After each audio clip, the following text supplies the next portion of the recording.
Welcome back to Questing Time, friends. This is episode 19, which is our season finale, and you're watching part 1. I'm Paul Foxcroft, I'm your host and dungeon master, and we're going to play some Dungeons and or Dragons.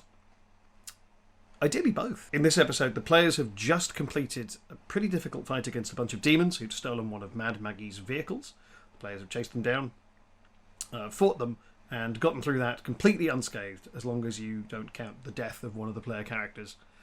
Their subsequent resurrection, and the fact that Phillin Blank's former halfling is now a big red Dragonborn.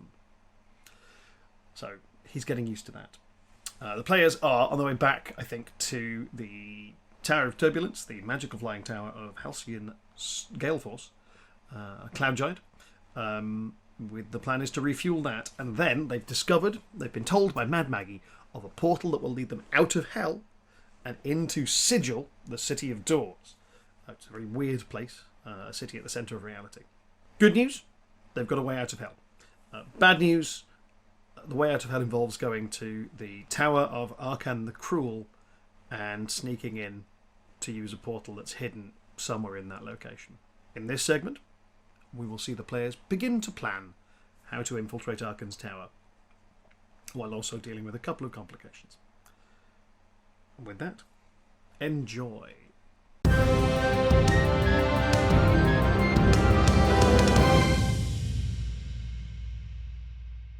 Really quick recap. 19 weeks ago, 4 first-level characters and a couple of people who'd never really played D&D before, and 2 people who played D&D once a month for 3 years and learned nothing. These folks were asked to find a book by a woman in a pub about whom they asked nothing. Defeated a swarm of undead, asked no questions. Rescued a village and asked nothing about the nature of it. They took over a theatre, investigated some of it, and then went off into the woods and saved some animals and did a whole bunch of other stuff. And then in the course of actually asking questions about what was going on, they fired themselves across reality to the infinite void that is the plane of air, and have been trying to make their way home ever since. We find them in hell, where last session Blytheweb is donating stuff. Blytheweb is donating subs like there's no tomorrow, and I'm sure there is. But we find our players in hell, where they have variously undergone physical and mental transformations, the like of which we've not encountered before, and also we saw them last week Mad Maxing their way through a Mario Kart demon fight that ultimately cost temporarily the life of one of the players, and has resulted in some massive changes in the terms of the party's makeup. The party made their way back to Mad Maggie, with whom they'd made a deal. Excellent! Got the information of the location of one of the portals that would get them to Sigil, from which they're pretty confident they can get home.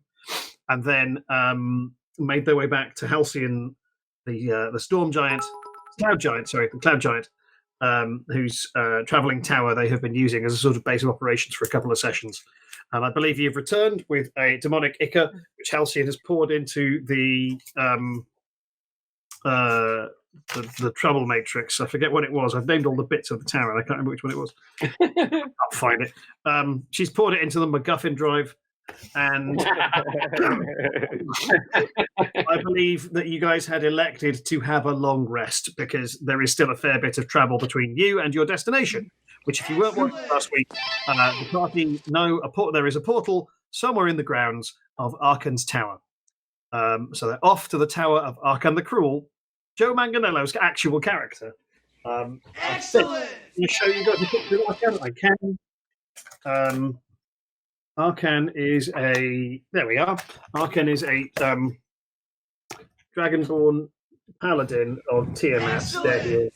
There, with Phillin to his axe, and he has the hand of a dead god. He's a treat. We will begin, for argument's sake, on the ground floor of the tower, where there are a couple of bedrolls set up, and you guys have been basically chilling out there. The door has been repaired after that weird bird demon had a go at it. And everyone, if you haven't already had a long rest, would you mind clicking up long rest on your character sheets just now? I should also point out, everyone, as you're doing that, everyone leveled up last week. So as it should be reflected on the stream if Rob takes the wide shot, not the wide shot, but the group shot. Matt is now a level 6 wild sorcerer. Richard is level 6 cleric, level 1 fighter. Briony has dipped from bard, level 5 bard, level 1 rogue, and Rufus is all barbarian all the time. So that. Can Claire? I want to go see Halcyon.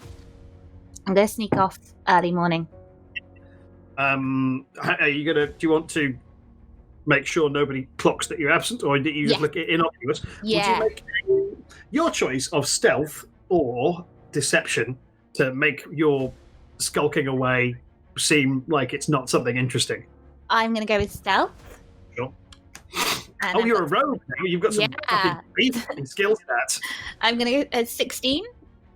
Great. I'm going to say I'm not going to make everyone roll against that, but I know everybody's passive perceptions are.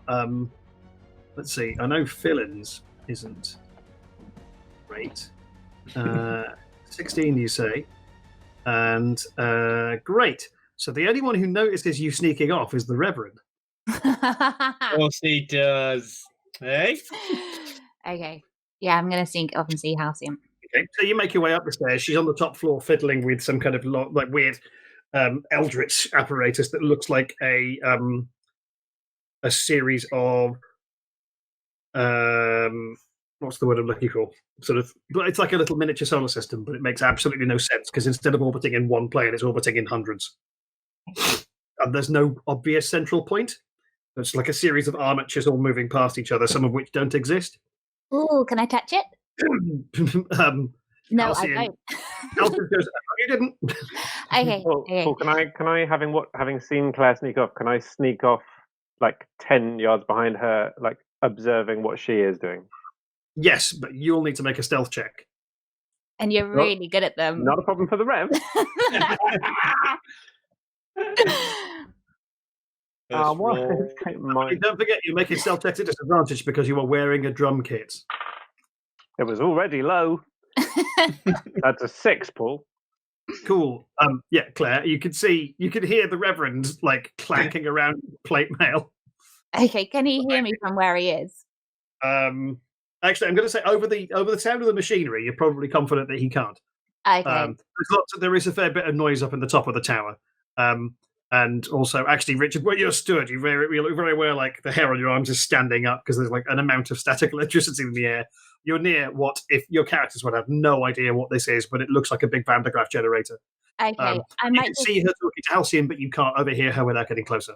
Okay, I'm just going to walk back to the Rev and say, would you go check on the others? I know you don't trust me, but following me is ridiculous. I was just following you at a distance. Yeah. You just said exactly what I'm complaining about. Okay. Go check on Phillin. He's just changed species. Yeah. Yes. Okay. Yes. Fine. I will. Good. Bye now. No, I can see you not moving. Move. No. This is. You make a lot of noise when you move. Move. Oh, Briony, would you make a wisdom save for me, please? Ooh, that's not so good. 6. Cool. Oh. Just put something in our chat. Oh. Go. Does he clank away yet? Good. Fine. I will write this up in the report. Why are you writing? Never mind. I've been making reports the whole time. I've got a whole. Have you guys not been reading the reports? Well, if we're cold, they'll come in handy. I don't understand the insinuation. I'll explain when we're cold. Very well. I shall check on the fire dragon. Just call him Phillin. I now walk up the stairs and stick my head round the door, and I just quickly say, "Sorry, Rev, have you got any of your reports to hand?" I do. Thank you for asking, Ruff. Okay. Yes. I take one of his reports and then I turn back out the door and I go, "Right, that's me a wee for a shit." See? At least I know somebody is appreciating the reports. Yeah. Good. He's clearly going to read it while taking a shit. It's very good reading material. Yeah, you should ask for it back when he comes back. Good idea. I will now. Now You're I'll go and still check not on. going, just go. I'm turning around. This is me turning around. I make a loud noise as I walk away.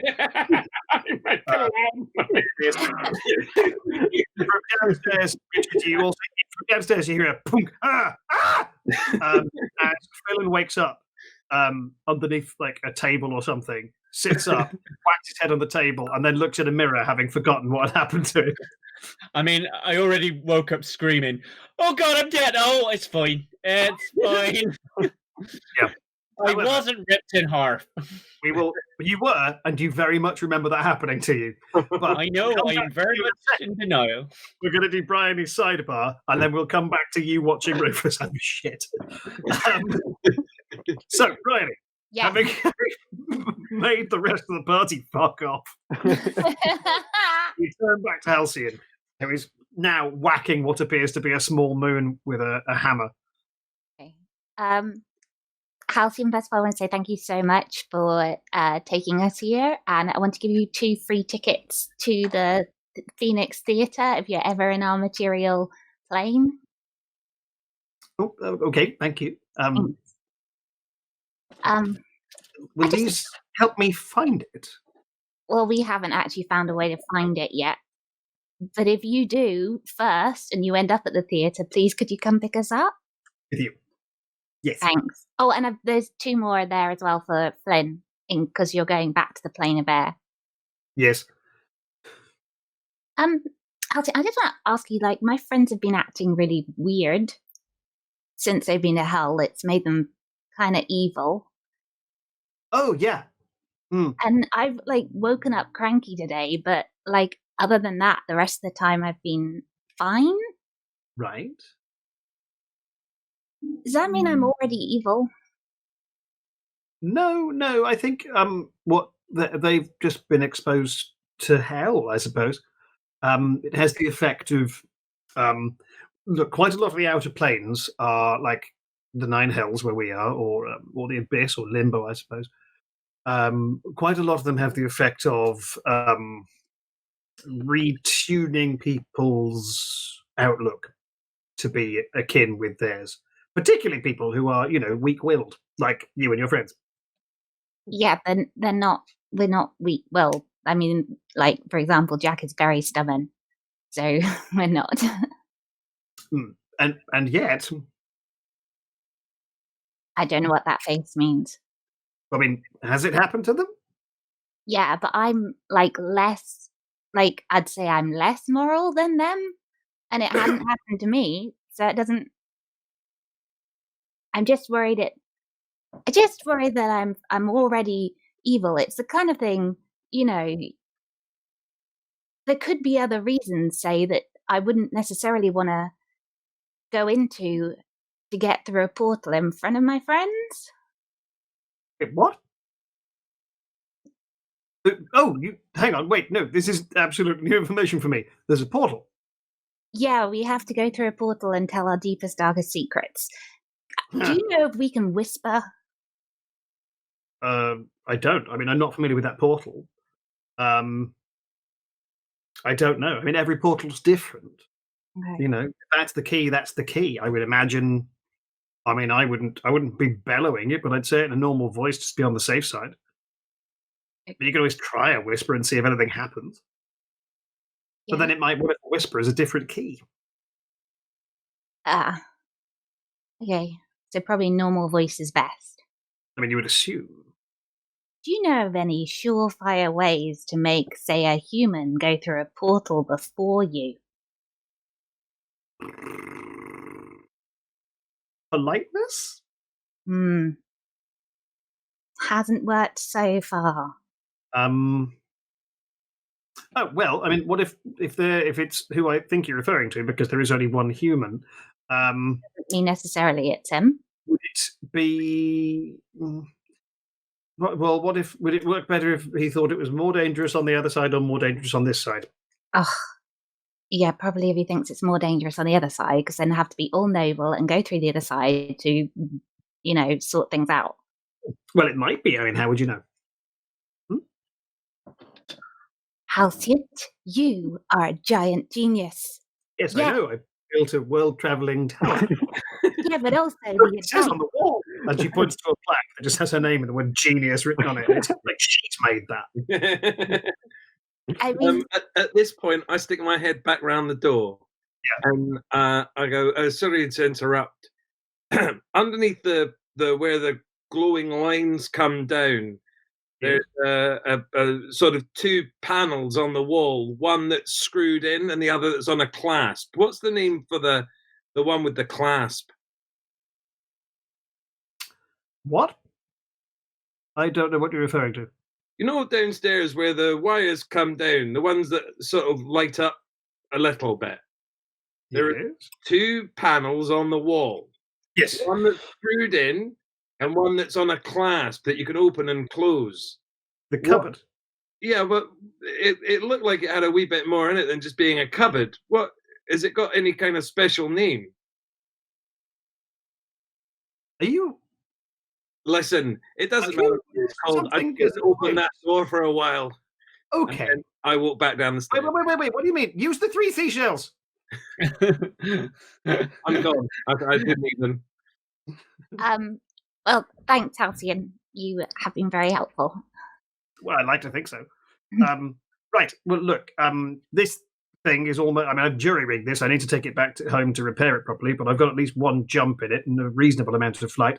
So, give me about, I would imagine, an hour, and I'll be ready to drop you off wherever you guys need to go. But I would heartily suggest that you, for... this might sound unfamiliar. Plan. It's not our strong suit, but we can do it. Yeah. Well, look, I'll let you crack on for that. And also, would you mind terribly checking whether your dwarven companion has done a shit in my fridge? I'll have a look. I can't promise I'll deal with it. Off Claire goes. Use mage hand, for God's sake. That's why mages came up with that spell. What you like about mages? Very clean arseholes. Meanwhile, while that's been happening, I'm genuinely curious what's Phillin been up to. And I should, just to be clear, Phillin, so when you arrive, when you kind of like poof, you're now a 7.5 foot tall dragonborn. The half sheep, the two halves of a sheep body have shifted back into two halves of a halfling. So a lot of your stuff is ruined, except for you've got a magical pair of golden pantaloons that have automatically resized to fit the body of this dragonborn. You also have braces of armor, which have magically resized to fit this dragonborn. But I think that is pretty much all of your magical equipment. Everything else has been... What about my wand? Oh, what wand? I had a wand of binding. Wand of entanglement. You do. That's fine. That's not been destroyed. Okay. You still have that, but but certainly your half a pantomime horse costume has been destroyed. That's what hurts the most, to be honest. Yeah. And also, what have you done with the two halves of your old body? Nothing. Oh God. Yeah. Oh, no. I thought when he got ripped apart, didn't it? It was more than just two bits, wasn't it? It's like spread. It's two big chunks and a bunch of smaller ones. But yeah, and don't get me wrong, it was like a pinata, but awful. I think we would have had the wherewithal to sort of sweep that up to give it a burial, wouldn't we? We do a lot of burials. Yeah. I think on the occasion it happened, we were all too distraught. Funeral for me. Oh yeah, sorry. Did we? So hang on, Paul. When you're saying, did we clarify what we'd done with the bits of Phillin's body? Yes. That we would have to retcon it that we picked up the bits of that body rather than just leaving them. As where they were on a road. Yeah. Yep. which I suppose we could have done. There's nothing stopping us, but I don't think we would have. Well, none of us thought of it at the time, so No. Didn't realise it had happened at the time. I thought That's the it, body because had turned into. I hadn't made it exclusively clear at the time. So I'm giving you the opportunity to retcon that because I didn't give you that chance. Let's retcon it. Let's retcon it that we have it, and maybe we feed it to Squeaks. wow. It's the way he would have wanted to Feeding from the go. body. Well, hold on. If we were in a really unusual situation, Phillin, it's your body. What do you want done with it? Can we not make a decision for him? I don't know, but if there's some way I could get maybe my hair off it and then that back on my head, that would be quite nice. Because, it's quite weird having scales. I'm not used to that. Also, every time I look at my body, I remember for a second the feeling of having no legs. And that is a weird feeling. And you know what? It makes me want to cry a lot, but I can't cry because my stomach is warm like eating porridge. Because now and then I taste fire. Any questions? Oh, hang on. I've got. So I'm going to take the hair off the halfling's dead body and make it a little wig for Phillin. When you say take the hair off the body, are you scalping the top half? Of No, Phillin's? I'm cutting the hair. If you I'm want not to scalping my dead friend. listen, I ain't precious about it no more. I find it a bit weird, but if anyone did want to scalp me, I'd be okay with that. I just think you could also do that, Matt. Yeah. okay, I'll do it. You know what? When in hell, act like the Hellions do. I assume they scalp. All right, guys. While he is scalping his own dead body, can we at least come up with a plan to get into Archon's tower? I do need to ask Halcyon something very quickly. So could someone finish off the back? I wasn't doing a particularly neat job. I wordlessly take over. Sure. Halcyon, can I ask you if you figured out what my crystal was? No. Is the short answer. I haven't really had a chance. I've been trying to put all of the mechanical elements of this tower back into it. Okay. Is there any way you could have a look at it before we go, or?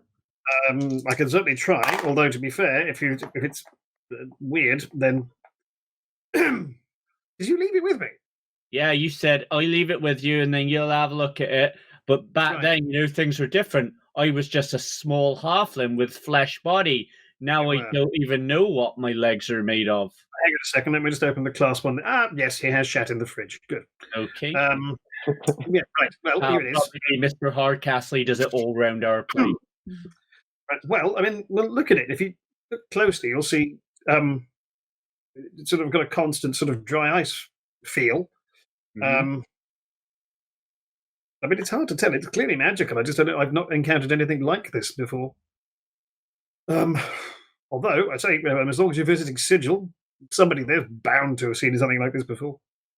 Okay, so you're saying just put it back in my pocket and get on with being a dragon man. Have you tried, using it? Nope. Well then, I'll go outside and try using it now. Then, shall I? Aren't we up in the sky? Nope, haven't taken off yet. Oh, I thought we were going above the the land, so that we couldn't be attacked, so that we could have a long rest. Nope, still fixing still fixing the engine. Really. In which case, I'd just like to apologise for taking a shit in your fridge. Yep, no, I had questions. I was thinking you could have just gone anywhere outside or in the bathroom. But you've got to admit, Miss Halcyon, that also now looks like it has a dry ice effect. So that's pretty cool. Obviously, hindsight's D20. Oh, guys, I should tell you as well. I since coming back as a dragon, I have learned how to fly. I'm just putting that out there now, in case any of you needed to know. I learned a new spell whilst I was dead. Well, actually, I have learnt one too, and it might be useful. It's silence. If we want to sneak into Archon's castle, Please cast that now. It only lasts 10 minutes, so I'll take that. That would have covered most of Mr. Ruff being in the fridge. we can cast it and sneak. I suggest we need to cast it on a point. I suggest we cast it on Jack as the loudest moving thing known to man. Hey now. You're an all-star.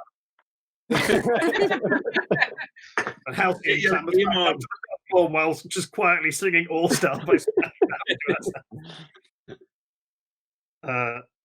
So yeah, I'm for sneaking right. in. That actually does sound like a good plan.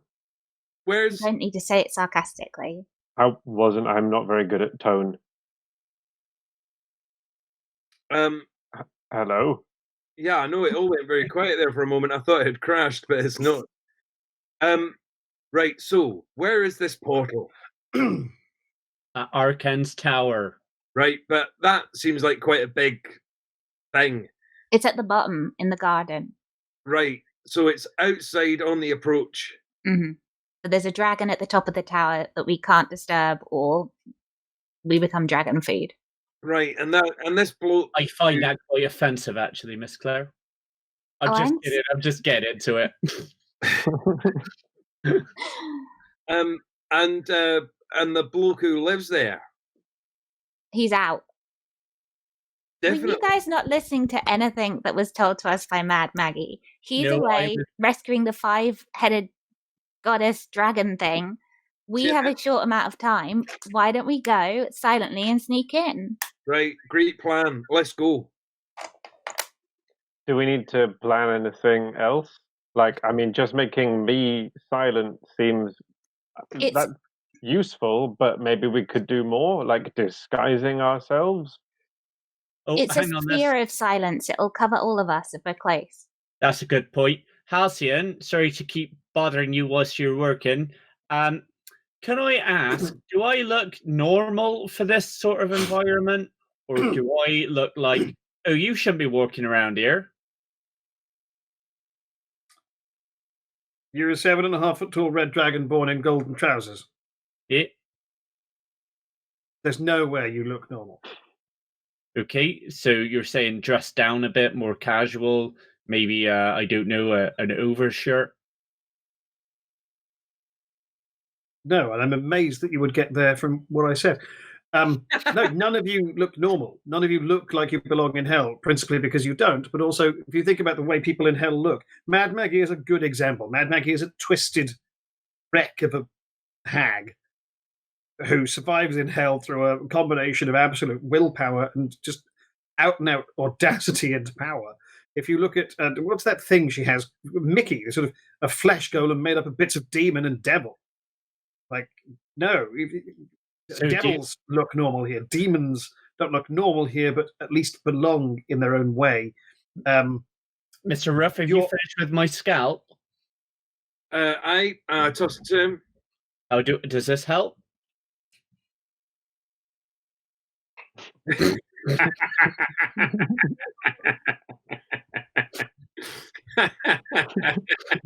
going to say this now as well. It's a little small. From here on in, can we? Is this a way of telling me that I'm going to have to mop? I think most of my blood came out at the point where I was ripped in half. If that makes you feel any better. Oh God, it makes me sad. Oh God. Can we I just start crying. Can we very quickly roll persuasion on behalf of Phillin's hairpiece, so that we know from this point onwards whether this is a convincing wig or not? Yeah, you can, but it would be. I guess I'm going to say deception. Okay. Who's done the carpet? Whose stats do you want to use?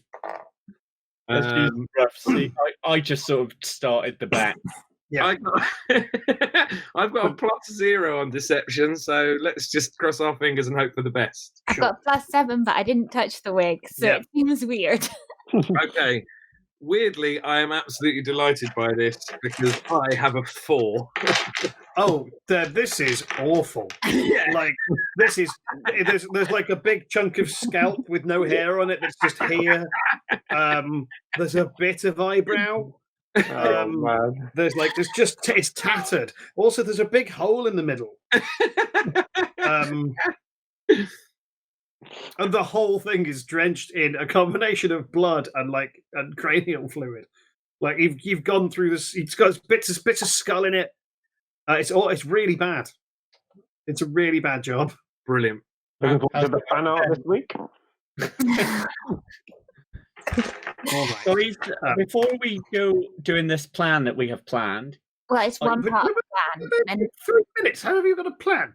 we're going to go up there quiet and just go to the next place.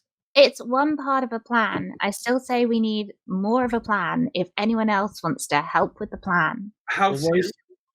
Yes. Have you got anything like, a brilliant giant genius level telescope that we could get more of a look where we're going?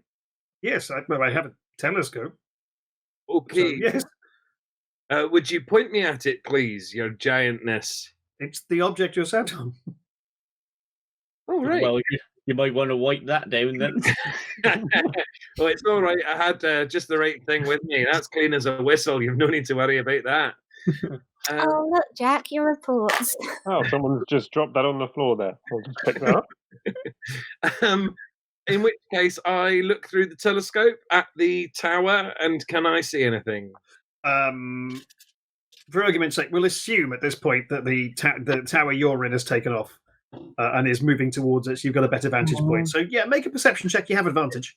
Can we do something before we take off, or is it too late? You can if you would like, yes. Guys, before we take off, can I just ask a little favour? I feel weird about my body being round, and I want to try something in my new body. I was just hoping we could hold maybe a little cremation outside and you guys say some words, because it feels weird me saying them. And then I'm going to do what I think I can. I think I might be able to breathe fire on my own dead body. Okay. Well, it's going to eat into planning time, but okay. We can plan while we burn.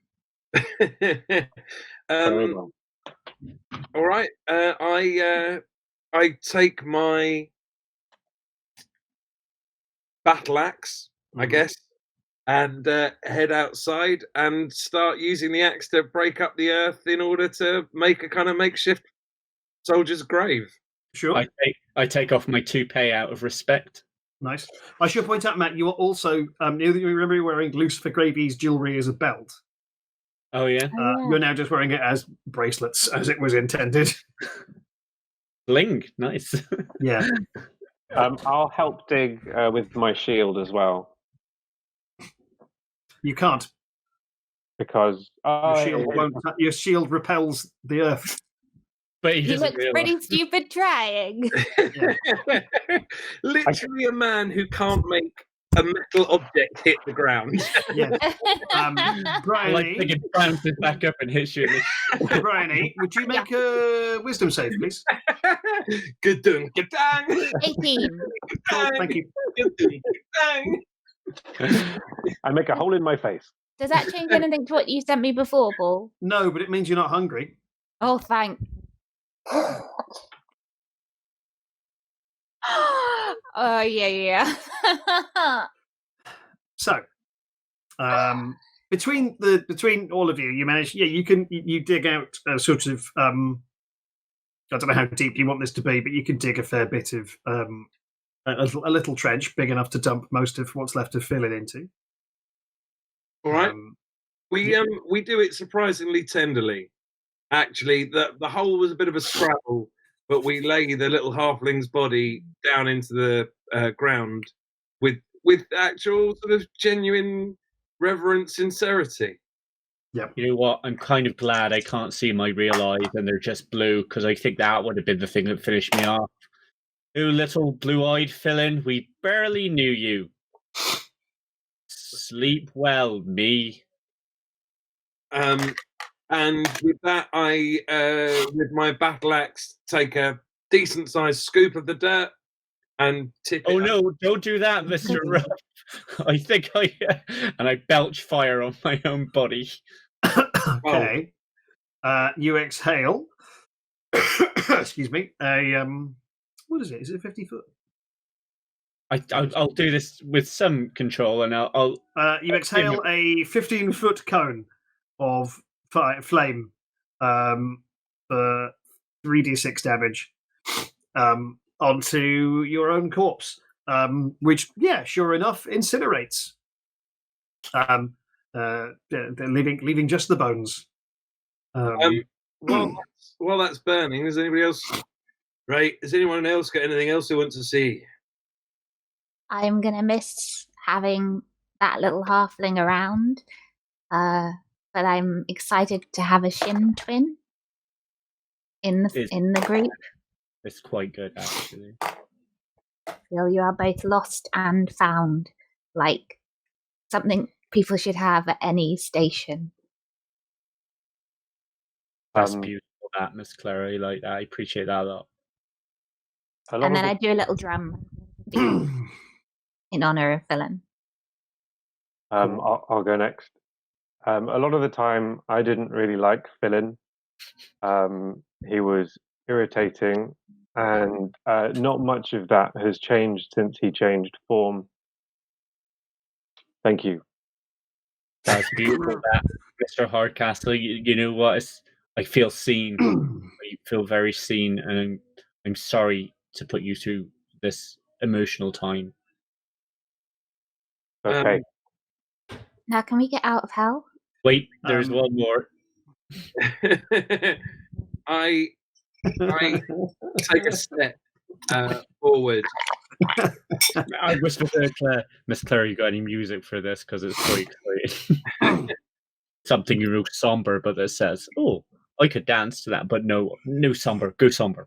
Yeah, I play a really slow drum beat, but occasionally make a little cymbal noise to give it a bit of pizzazz. As I say, there was death before there was life. That which does not exist predates everything by countless, endless eons. We have no choice. From the day we're born to the day we die, about those things so much more vastly powerful than ourselves. We are either a victim to it or we overcome it. That, and I point down at the burning body, that is your past. Mourn it. Remember it. But never turn to face it. The past's behind us, and the future is there for the taking. Goodbye, young halfling, and I kick a foot of dirt onto the corpse, as is the dwarven burial tradition. Nice. As you do that, I imagine that what you're looking at, Rufus, is you've got Ruff, who's sort of at the head of the grave, looking back at the Halcyon's tower with the other three characters that are facing you. As you do that, you realise that the smell of burning flesh has attracted a bunch of monstrous dogs who are just sort of like padding around between you and the tower, growling, staring at the party. You're the only one who's seen this. But weirdly, setting fire to meat has had some effects on the environment. Claire just looks at the burning body and spits into the grave as the Redlock family tradition. You were too slow, you died. I say, so with that in mind, let's get the fuck out of here. And that'll be initiative, everybody. 16. So Matt is on 16. Richard? 6. Rufus? Briony, sorry? 9. Rufus, what was yours? 3. Oh no. The dogs are going first. Yep. Doesn't the thing of warning get Rufus to roll twice on initiative? Yep, he's got an advantage on all the initiative checks, all of them. I remember Briony. 17. I learned to roll. Okay, so Hang on, wait. If I've got advantage, Yeah. Does that mean that I can choose the higher dice, or I have to take the highest dice? That's a good question, actually. I mean, I suppose realistically it would mean you take the higher dice, but I would strongly suggest it would be. I think you can pick the higher or lower. I'm not fussy. All right, I'm going to stick with 3 in with the idea that with my hit points, if I'm the last one. Oh no! We just need to run the fuck out of it. I don't want to fight anything. I just if everyone else can get away, then I'll stick around and get like bitten or whatever. But I'm really trying to work out. We're all going to run for it, right? Just get in the tower and fuck off. We don't need to fight these things. All right, well, I'll go 17 in that case. Fair enough. Okay, Rufus. So what you have is, think of it like this. There is, if you're looking at it from the top, you've got the tower and the cloud base it's on, which is now swirling around properly. Yeah. You've got 3 flaming dogs. Yeah. Or 3, how do I put it? They're the shape of dogs. They've got sort of carapace or heavy scales on them and horns sticking out of their shoulders. Yeah. And the inside of their mouths are yellow and red like fire. Yeah. With glowing eyes. There's 3 of them. Right. Kind of like powering towards the group. You've got Reverend, Phillin and Claire, the body of Phillin, and then you. Right. Well, like, you're in a little cluster, so... How far are we from the door of the tower? I'd say about, probably because you wanted to find dirt rather than just fingernails, probably about 100 foot. Oh, shit. Right, give me a sec. Okay. I've got the boots of striding and springing. You do. My walking speed becomes 30 feet unless my walking speed is higher. Yeah, my walking speed is now 40 feet. But I can jump 3 times the normal distance. That's not going to help me. Okay. I mean, my walking speed is 40 feet. Yes. So what's my running speed? Well, so if you get a move action, which means you can use your walking speed. If you use your action as a second move, use it as a dash, then you can run 80 foot in a round. But with the boots, can he not run further? No.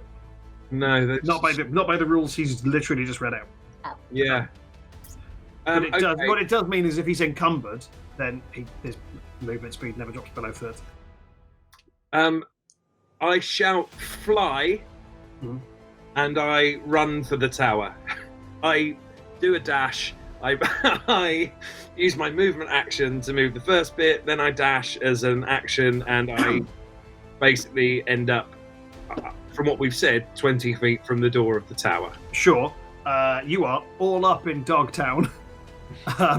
Is where you're at. You're basically running towards these dogs with, if anything, I would say blithe indifference as to their presence. I imagine your plan is to sort of charge through them. Yeah, spiked armor. Yeah.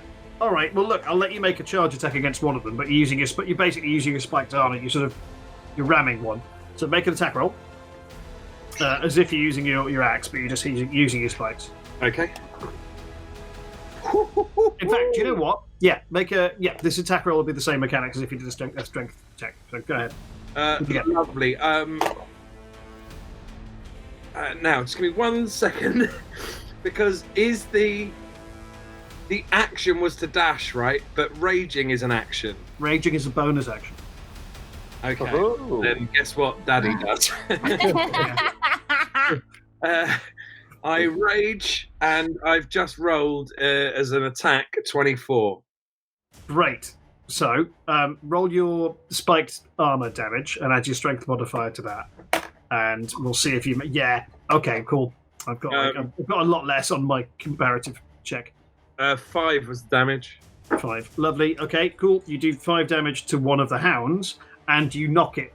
You knock it sprawling. What's your strength modifier when you're raging? Hang on, give me 1 second. My strength modifier when I'm raging. Well, you see strength modifier, and then you add 2 to it usually. There's raging.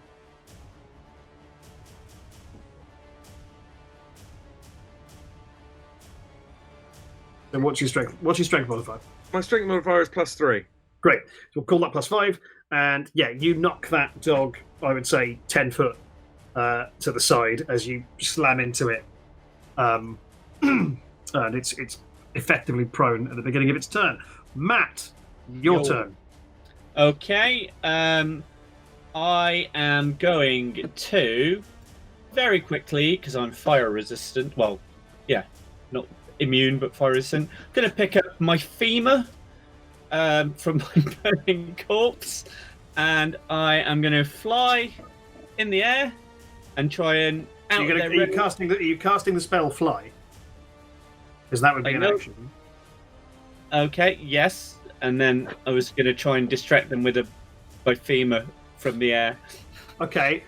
Okay, you cast fly. So knock a 3rd level spell off of you, things you've done already today. And make your choice of persuasion or deception check. No, animal handling. Make an animal handling check. Okay, what's my modifier for that? I should have said, by the way, because you all made art for the game, if you don't currently have inspiration, you all have inspiration. I got 15 with my modifier. Okay. All right, cool. So one of the dogs just immediately like sort of bounding towards you, and you can hear almost like sort of malevolent sort of music as it does. It just sees the bone and just immediately turns 45 degrees. So now only one of these devilish hounds is bounding towards the group. You're flying in the middle. You're flying in the air. And next up, we've got left the Reverend and Claire.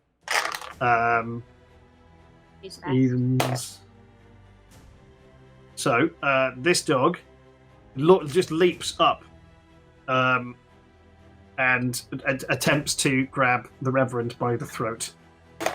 Paul, can I just let the chat know? Mockery, please. Just for the chat, when I leveled up, I learnt the spell Fly. If anyone's trying to picture why this is happening. Sorry, not vicious mockery. No, there's something I can do. On your turn, Briony, but this is the dog's turn. No, it's the bardic inspiration. It's cutting words. Cutting words, you can. To affect the dog's score and damage. Oh, that's interesting. Yes, you can affect its damage, but I've got a crit. What does that mean? I roll a natural 20. Do it? Okay, so you can affect its damage. Yeah, then I'll affect its damage. Okay. Because Did a dog just crit on my neck? Yes.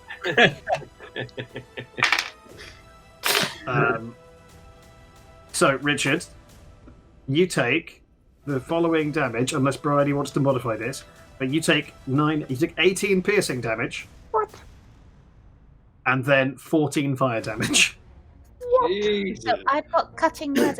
I just noticed it earlier and realised it's an alternative to thingy. Yes.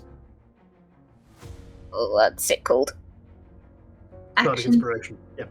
Yeah. So, cutting words, here it is. Yep. Roll the die and subtract the number from the creature's roll. Right, okay, so do me a favour, Briony. Roll that die. It doesn't say which die. It's your D8, it's your inspiration die. Oh, okay. Same thing. So this is if inspiration is you bigging somebody up and giving them a bit and giving that bonus die because you're encouraging. This is you being rude and passive aggressive. 6. So you're knocking 6 off of this attack roll. Richard, what is your armor class? 20. Yeah, that misses. By 1. Technically. And all I said to it was, Labradors are better. Yeah, so actually, okay. So what actually happens there is, Rich, this dog is burning through the air at you. It is 100%. Like, you just see your life flash before your eyes, which I imagine is a sort of grey blur. Yeah. And then Claire looks at the dog and with this bonus action just shouts, Labradors are better. And the dog kind of goes, and just, you were given a half second to just lean to the side, and the dog hairs past you. You feel it radiating heat as it does, and it lands in the grave pit of Phillin. Like all tangled up in bones and dust, and flame jetting out of its mouth as it does. Good boy. Yes. everyone effectively has I'm assuming Briony, you're going to take Briony and Richard. I'm assuming you're going to take full round actions to absolutely hair it towards the tower. Yeah. Great. Yes. I'm going to fly. Sorry, Rich. No, there you go. I was going to say, can I not just shout to Jack, get on your shield? That was what I was going to do. Because then I can lift him easier and fly and get him over the rest of the dogs. Yes, sure. You drag the Reverend, who's sort of shield surfing, but like with one hand, doing almost aerialist rope work. We get to the next round, and then let me just see what the dogs wind up doing. One's incapacitated. One is going to try. Both two of them are prone. All right, fine. So we'll fudge this a little bit to get you back into the tower. Let's see, Rufus, you can make it back to the tower, no problems. Matt, with flight, you're fine. Briony and Richard. Briony, you're fine. Richard, you're being effectively dragged along the ground on what is arguably a superconductor, but one made of morality rather than magnets. So as you... Yes? Say I'm basically holding the door open so Phillin can swoop in, but I've got the door open for Claire and the Rep. Cool. So, Rich, as you approach the door, you get postman style bit on the bum. Postman style. Like in the Beano. Yeah. But you take 9 piercing damage. For a second, I thought you meant the film. No. 9 piercing damage and 7 fire damage from one of the dogs, which is just nipping at you. And then as you get into the doorway, Rufus, I would like you to make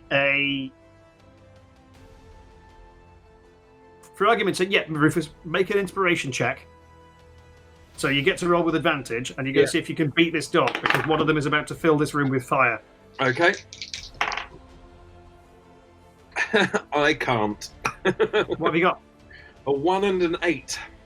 So I'll go 8. But... So as the Reverend and Claire dive into the door and the Rough Knight starts pushing it closed, the room ignites as one of these other dogs just howls and flame pours out of its gullet. Can me and Phillin get as much of a barrier between the other two, because we're both fire resistant and got wings? Kind of. It's sort of. He hasn't got wings. I've got wings. Yeah, you've got wings. I'm going to try and wrap them round. Yeah, okay, fine. I'll let you... Claire, you can give one of the other people advantage on this save. What method of save is it? It's a dexterity saving throw. I have no idea what either of their dexterity is like. I know, and that seems reasonable.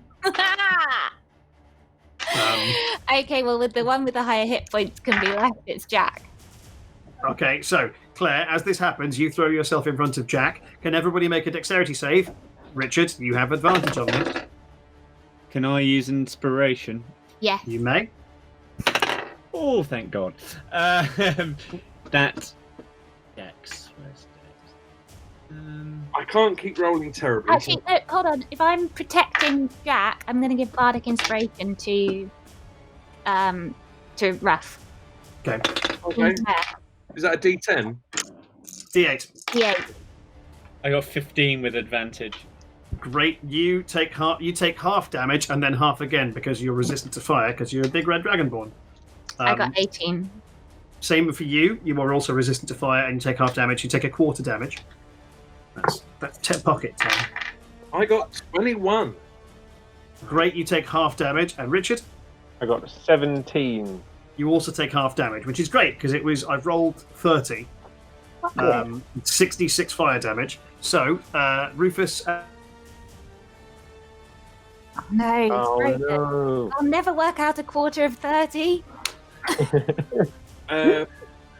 Was that what we got? Because that's 8 rounded up, isn't it? And Is it?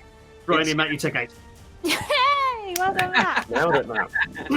At which point, the Rough Knight slams the door closed. And you hear from variously a lot of the apparatus around you starts spinning up. You can hear vibrations from down in the basement of the tower, which again you can't see from the outside. You also hear a dull thud as one of the dogs rams the door.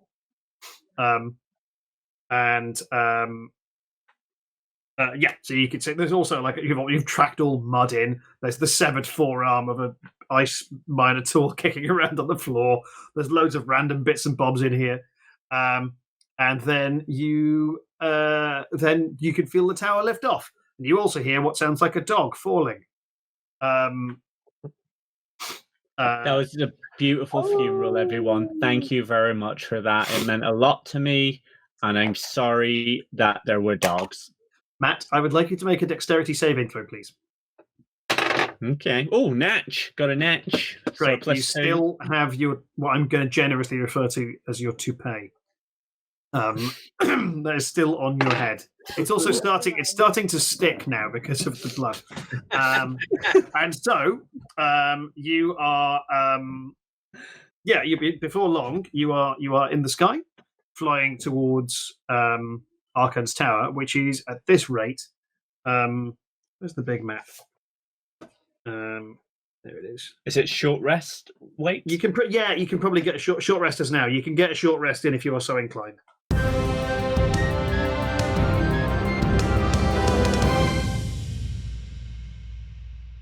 So there you go. The players are taking a short rest, little healing up. Probably Matt will regain some spells, and they have kind of a plan, and we'll see how they execute that plan next time around. Thank you so much for watching. I'm having to re-record this because my mic failed the first time round, but I can see it PFLing now, so we're good. If you haven't already, please like and subscribe. Let us know in the comments if you've enjoyed any particular aspect of the show, and I'll chat back when I've got time.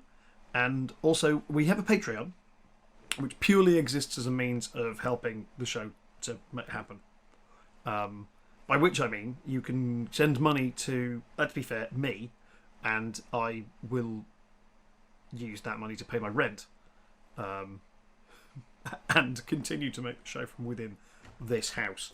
It's not a very good Patreon, but it does give you access to the Discord if you don't already have that as a subscriber. So you've got that going on. No pressure. And on that, it's time to stop being here. So part 2 will be up soon, in which we see the players enact their plan. And until then, stay safe, be kind, and a third thing.